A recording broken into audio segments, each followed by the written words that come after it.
You know, the older I get, the tougher it is to hold my own stool.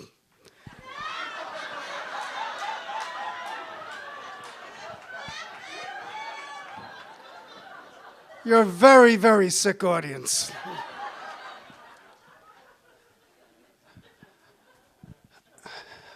I want to keep it real tonight. I don't consider myself really very funny. I see myself more as a cautionary tale to what can happen to a person when he doesn't pay attention to life. You know, before I met my used-to-be girlfriend, Coco, I never traveled very much. Atlantic City, Catskills, where else? I don't, oh yeah, and 1 or 2 alien abductions. You know, the usual stuff, lifted by a ray of light into the mothership, you know, reptilian characters, probes all over my body, but none as invasive as the colonoscopy I got at St. Joe's last week.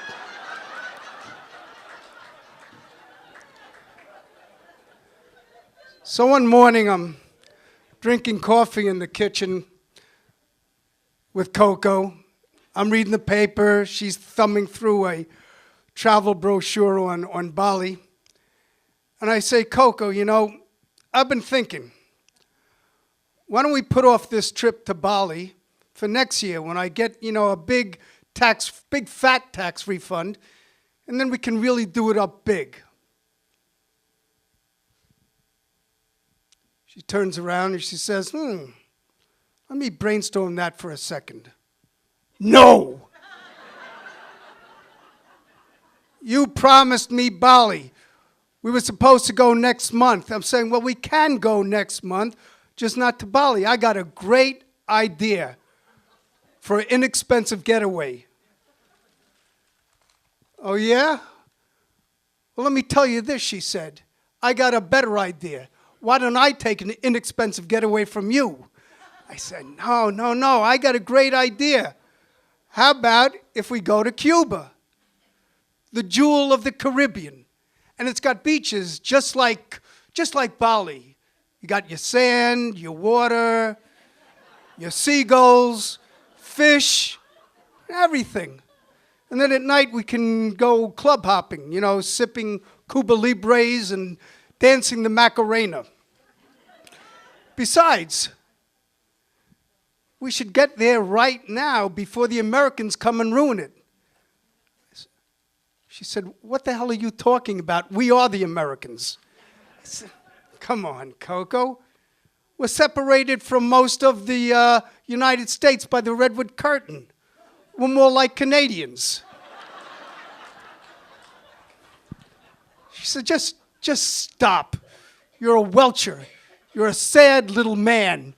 You're a sad little man welcher.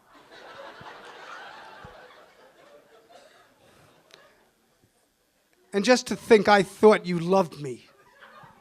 I said, Coco, I said, I do love you. I do. I love you big time. Just give me a while to gather my thoughts.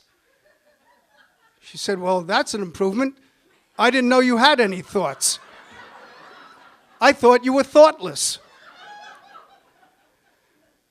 So I tried to ignore that, and I went back to my paper, you know, and a story piqued my attention.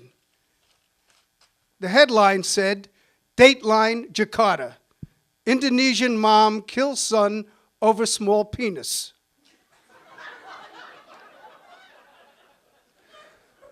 Malamar Yumchuk of the village of Mapun, a small hamlet on the island of Java in the Indonesian archipelago, told local police that she killed her 30-year-old son, Shamush, because his small penis made it difficult for him to secure a marriage partner, bringing shame to both himself and his family. So this is incredible. So, Coco, take a look at this and tell me what you think.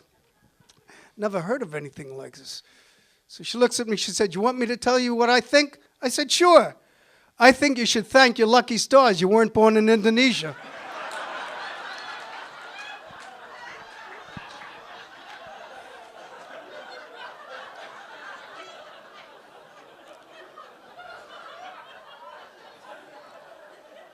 I said, that's it. I've had enough of your abuse. As far as I'm concerned, you can kiss your trip to Bali goodbye. Oh, yeah?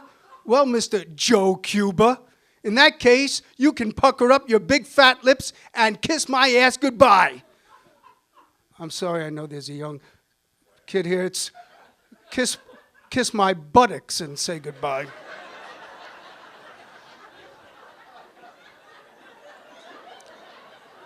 Okay.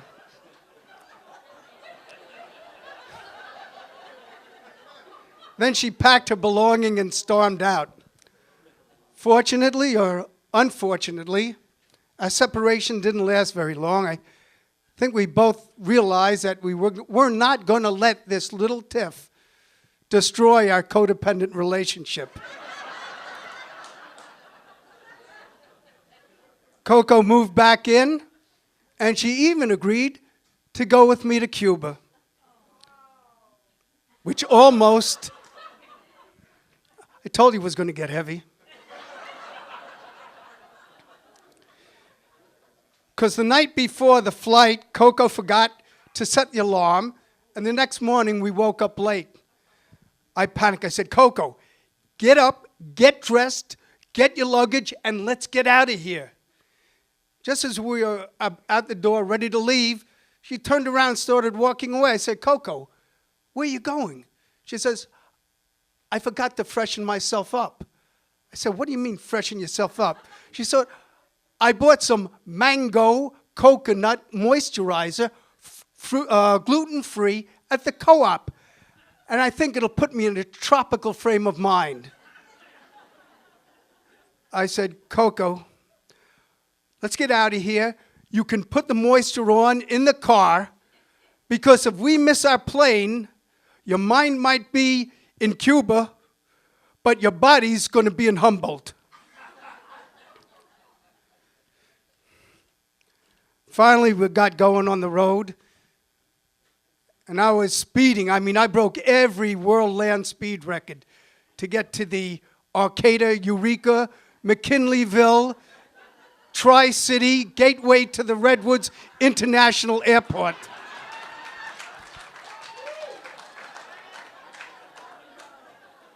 We get to the 101, and I exit onto the airport service road, and all of a sudden I see a flashing red light in my rearview mirror.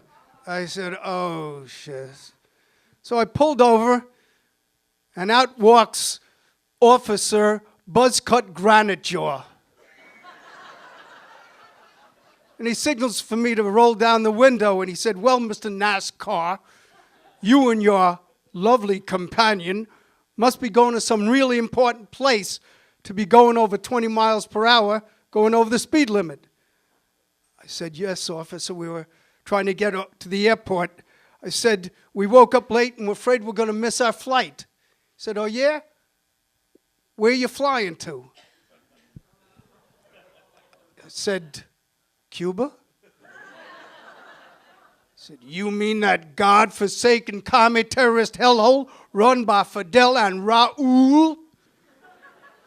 Now, under normal circumstances, this might be considered a teachable moment. But to tell you the truth, I didn't think that Officer Buzzcut was going to be a willing student, so I tried a little reverse psychology on him.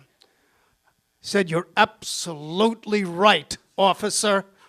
The island is a commie terrorist hellhole, a diseased, infected pustule set in the middle of the Caribbean.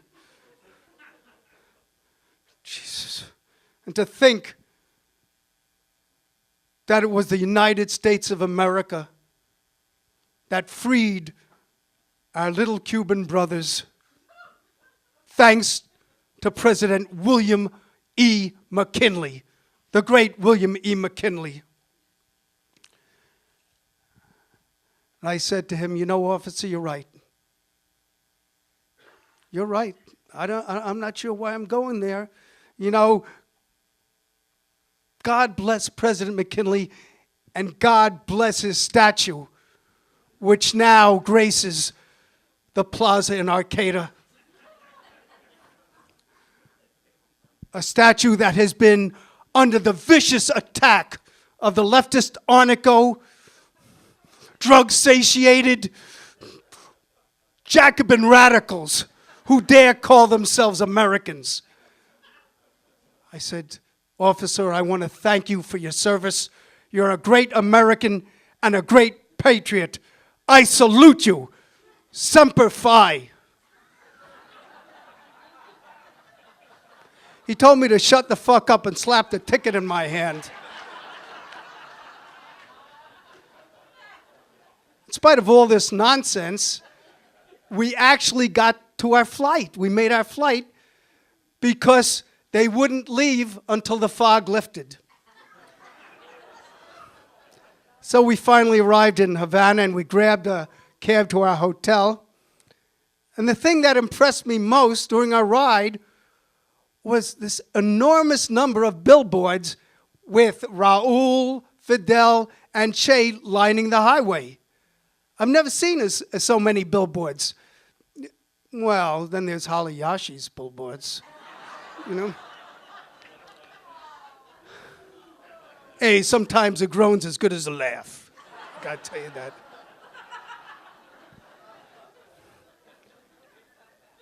When I got up the next morning, Coco was still sleeping, so I left her a little note that I was going to go down to the outdoor cafe of the hotel, have some coffee, and take a walk along the Malecon, which is the broad boulevard fronting Havana Bay.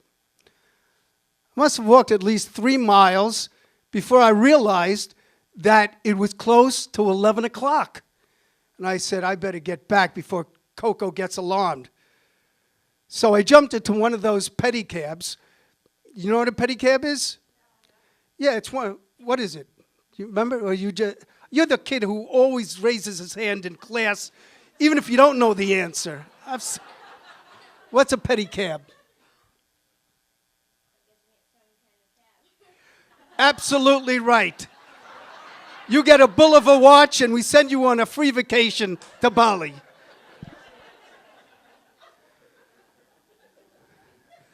Actually, it is. It's a bicycle with a cab that surrounds the bicycle, and the driver then pedals with his legs. What a brain that is. What else is he going to pedal with his ears? Once he got going, and his name was Poopy. Once he got going, I could see that Poopy was no Lance Armstrong. His pedaling was so slow that we'd probably reach the whole hotel by nightfall. I said, Poopy, you must have been partying all night. I hope she was worth it. He said, Si, senor. She was worth it, but not at night, this morning. I said, oh, a little morning dip, huh, Poopy? And he, oh, senor. I was standing against the rail of the cafe, waiting for my fare, and I saw this beautiful woman looking at the menu, but I could tell she was looking for a bigger meal.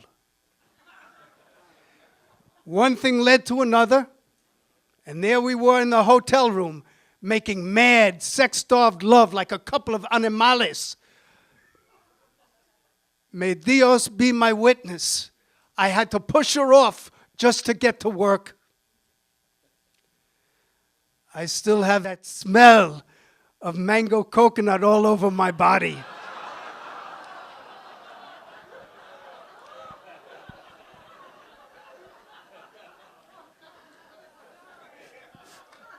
I lean in, said, Poopy, tell me one thing. Que, senor, was it gluten-free? He said, yo no sé, senor, gluten-free. All right, do you remember her name? He said, sí, yo pienso es Cuckoo. Close enough. When I got back to the hotel, I was ready to confront Cuckoo with her unconscionable betrayal. I opened the door to her room, and there she was, standing in front of a mirror, practicing the Macarena while singing Guantanamera. When she saw me, she actually ran into my arms, jumped into my arms, and whispered into my ear, "Forgive me for doubting you. You were right. Cuba's incredible. I love it. And just imagine, this is just the first day of our vacation."